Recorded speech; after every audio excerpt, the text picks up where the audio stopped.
I know I wasn't the only one who hit play on Bridgerton Season 4 Part 2 the second it dropped, and honestly, this season delivered on a completely different level. It felt more emotional, more intense, and way more layered than anything we've seen before. Every episode had this strong sense of build-up, like something important was always just around the corner, and when those moments finally happened, they actually paid off. The mix of romance, heartbreak, tension, and unexpected twists made the entire season feel both satisfying and exciting, while still leaving enough unanswered questions to set up what's coming next in Season 5. The biggest highlight of the season was easily Benedict Bridgerton and Sophie Beckett. Their story carried so much emotional depth, and what made it stand out was how real and raw it felt. Benedict, who has always been emotional, took things to another level this time by fully opening up and not hiding what he felt. You could see how much Sophie meant to him in every scene, whether it was through his words or just the way he looked at her. That vulnerability made their relationship feel powerful, but also fragile, because it wasn't perfect. There were constant obstacles, misunderstandings, and moments where it seemed like they were about to fall apart. That push-and-pull dynamic kept their storyline engaging from start to finish. Sophie, on the other hand, brought a different kind of strength. She's independent and shaped by everything she's been through, but her choices weren't always easy to agree with. Especially when it came to her inheritance, it felt frustrating that she chose to ignore something so important. But when you understand that she values peace over power and doesn't want to relive her past, her decisions start to feel more realistic, even if they're not always satisfying.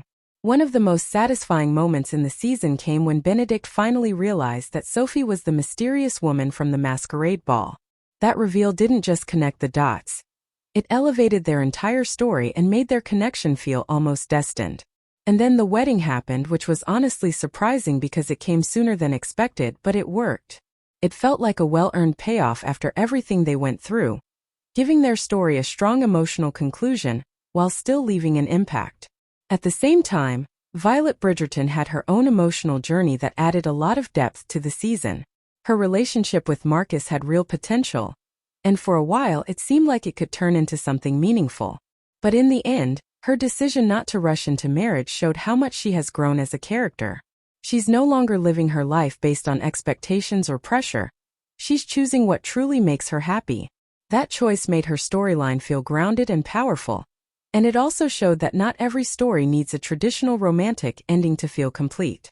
Looking toward the future, the show clearly started setting up Season 5 through Francesca Bridgerton and Eloise Bridgerton.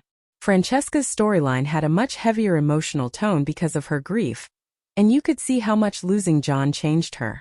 She became quieter, more distant, and more introspective. The only person who seemed to truly understand her was Michaela, and their connection felt subtle but meaningful. There was something unspoken between them that kept building throughout the season. Michaela's hesitation and eventual decision to leave made things even more complicated, but it also made it clear that their story is far from over. When she returns, it's going to bring emotional tension and possibly even conflict, especially considering the kind of society they're living in. That's what makes this storyline even more interesting, because in the world of Bridgerton, a relationship like that would normally create a huge scandal. Lady Whistledown would have exposed it immediately, and the consequences would have been serious. But the Bridgertons have always existed in a space where they can bend the rules, and this situation highlights that privilege more clearly than ever. It adds another layer to the story, showing how different their world is compared to everyone else in society. Eloise also had a small but important moment that felt like a clear hint about her future. Her line about loving weddings didn't feel random. It felt like the show was setting something up.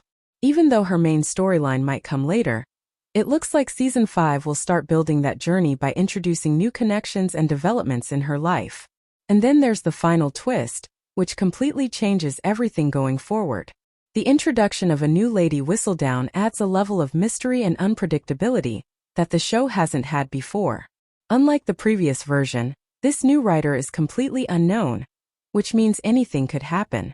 We don't know their motives, their limits, or how far they're willing to go, and that makes the next season even more exciting. Overall, this season didn't just continue the story. It raised the stakes, deepened the characters, and set up multiple storylines for the future. With Season 5 already in development, it feels like Bridgerton is heading into an even bigger and more dramatic phase. And if this season is any indication, what's coming next might be even better.